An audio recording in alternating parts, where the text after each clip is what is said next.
সে রাতে দুজনের সাথে ভয়ঙ্কর রকমের একটা ঘটনা ঘটে।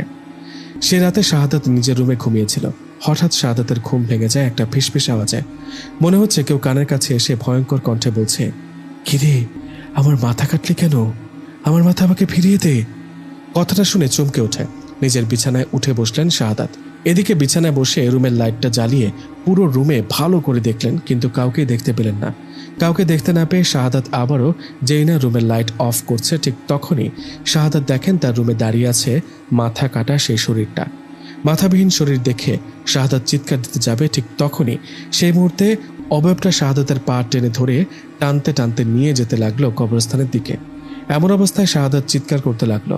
শাহাদাতের চিৎকারে ওর বাড়ির লোকেরা বের হন আর বাইরে গিয়ে দেখেন শাহাদাত জ্ঞান হারিয়ে মাটিতে পড়ে আছে। শাহাদাতের এমন অবস্থায় ওকে সবাই ধরাধরি করে রুমে নিয়ে আসে। রুমে নিয়ে আসার পর সে রাতে ওর আর জ্ঞান ফেরেনি। শাহাদাতের জ্ঞান ফেরে সকালে শাহাদাতের জ্ঞান ফিরতেই ও অবাক করা একটা ঘটনা শোনেন।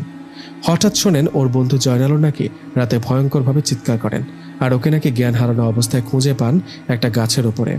এটা কি হতে পারে? দুজনে একই রাতে ভয় পাওয়ার কারণটা কি? দুজনে ভালো বন্ধু, দুজনের সাথে ভয়ঙ্কর ঘটনা ঘটায় সবাই ওদেরকে ধরে বসে।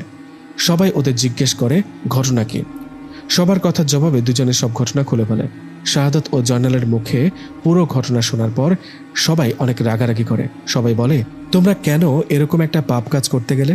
দুজনকে অনেক বকাঝকা করার পর জয়নাল ও শাহাদাতকে একজন কবিরাজের কাছে নিয়ে গিয়ে ঝাড়ফুঁক দিয়ে নিয়ে আসা হয়।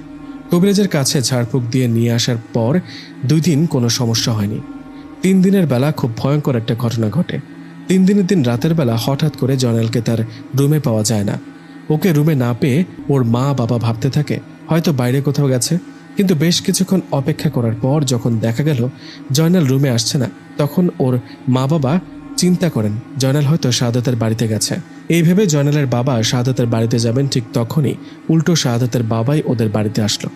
শাহাদাতের বাবাকে দেখে জয়নালের বাবা বললেন, কি ব্যাপার, আপনি এখানে? আমি তো আপনার বাড়িতে যাচ্ছিলাম, জয়নাল রুমে নেই, ও কি আপনাদের বাড়িতে গেছে? শাহাদাতের বাবা বলল, না, ও তো আমার বাড়িতে নেই, উল্টো আমি আপনাদের বাড়িতে দেখতে আসলাম শাহাদাত এখানে আছে কিনা। কি বলেন? তার মানে ওরা দুজনেই নিখোঁজ, দুজনেই বাড়িতে নেই। এটা দেখে জয়নাল ও শাহাদাতের বাবা আরও কয়েকজনকে সাথে নিয়ে আশেপাশে খুঁজতে থাকেন। আশেপাশে যত বাঁশ ঝাড় জঙ্গল সবখানে ওদেরকে খুঁজতে থাকেন, কিন্তু কোথাও পান না। ওদেরকে কোথাও না পেয়ে কয়েকজন মিলে ওই কবরস্থানে গিয়ে দেখেন সেখানে জয়নাল ও শাহাদাত দুজনেই জ্ঞান হারিয়ে পড়ে আছে। তাদেরকে দেখে মনে হচ্ছে কেউ অনেক মেরেছে। দুজনকে জ্ঞান হারানো অবস্থায় পেয়ে ধরাধরি করে বাড়িতে নিয়ে যাওয়া হয়। বাড়িতে নিয়ে যাওয়ায় পরের দিন সকালে তাদেরকে জিজ্ঞেস করলে দুজনেই বলে তারা রাতে ঘুমিয়েছিল। মধ্যরাতে তাদের ঘুম ভেঙে যাওয়ায় দেখতে পান সে মাথাবিহীন শরীরটা। ওটাকে দেখে ওরা চিৎকার করতে যাবে, ঠিক তখনই সে ভয়ঙ্কর অবয়বটা ওদের পা ধরে টেনে ওই কবরস্থানে নিয়ে যায়। দুজনের সাথে একই রকম ঘটনা ঘটেছে, একই সময়, তাও আলাদা আলাদা। শাহাদাত ও জয়নালের মুখে এসব বর্ণনা শুনে 2 পরিবারের লোকেরা ঠিক করে, না, এভাবে থাকা ঠিক হবে না। এইভাবে জয়নাল ও শাহাদাতের বাবা দুজনের নাম করা একজন বড় হুজুরকে তাদের বাড়িতে নিয়ে আসে। হুজুরকে নিয়ে এসে শাহাদাত ও জয়নালের সাথে ঘটে যাওয়া সমস্ত ঘটনা খুলে বলে তাদেরকে। সমস্ত ঘটনা শুনে হুজুর জয়নাল ও শাহাদাতকে সামনে বসিয়ে রুকিয়া করেন। হুজুর সেই জিনটাকে হাজির করেন। সেই জিনটা শাহাদাত ও জয়নালের সাথে ভয়ঙ্কর ঘটনা ঘটাচ্ছে। যাই হোক, জিনটাকে হাজির করানোর পর সেই জিনটা ভদ্রভাবে হুজুরকে বলেন, আসসালামু আলাইকুম হুজুর, আমাকে কেন ডাকা হলো? হুজুর বললেন, সেটা তো আপনি জানেন, আপনি এই ছেলে দুটোর পেছনে কেন লেগেছেন আর এদের সাথে কেনই বা ভয়ঙ্কর ঘটনা ঘটাচ্ছেন। হুজুরের কথা শুনে সেই জিনটা বলল, হুজুর, আপনি কাদের বিষয়ে কথা বলছেন? ওরা দুজনে যে পাপ করেছে এটা থেকে ওরা মুক্তি পাবে কিভাবে? কবিরাজি শিখতে গিয়ে কতই না পাপ একটা কাজ করতে গিয়েছিল। হুজুর, আমি একজন মুসলিম জিন, আমি ওই কবরস্থানের পাশেই থাকি। অনেক বছর ধরে আমি সেখানে। আমি যখন প্রথম দিন দেখলাম এরা দুজনেই সেই কবরস্থানের কাছে গেছে লাশের মাথা কেটে নিয়ে আসতে, সেদিন আমি ওদেরকে শেয়াল রূপে ভয় দেখিয়েছি যেন ওরা ভয় পায় আর এমন কাজ না করে, কিন্তু এরা সেটা করল না। এতটা ভয় পাবার পরেও পরের দিন অন্য একটা কবরস্থানে যায়। এদের প্রতি আমি নজর রেখেছিলাম। প্রথম রাতের মতো দ্বিতীয় রাতেও একই ভুল করতে আসলে আমি ভয়ঙ্কর রূপে ওদের সামনে আসি আর ভয় দেখাতে থাকি। হুজুর, আপনি চলে যান, আমি এদেরকে তিলে তিলে ভয় দেখিয়ে কষ্ট দিয়ে মেরে ফেলবো। এরা কেন এরকম পাপ কাজে লিপ্ত হতে গেল?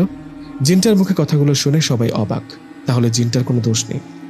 এদিকে জিনের মুখে কথাগুলো শোনার পর হুজুর বললেন, আপনার সাথে আমিও একমত, তবুও সবাইকে তো একবার ভালো হবার সুযোগ দিতে হয়, তাই না? আপনি এদেরকে একটাবার সুযোগ দেন। এরা না বুঝে কবিরাজি আর জিন বশ করার নেশায় এরকম একটা ভুল করেছে। আপনি এদের মাফ করুন আর চলে যান। জিন বলল, হুজুর, আপনি অনেক জ্ঞানী একজন মানুষ, আপনাকে সম্মান করে আপনার কথায় রাজি হলাম। আমি এদের ছেড়ে যাব, কিন্তু এদের তওবা করে ভালো পথে ফিরে আসতে হবে।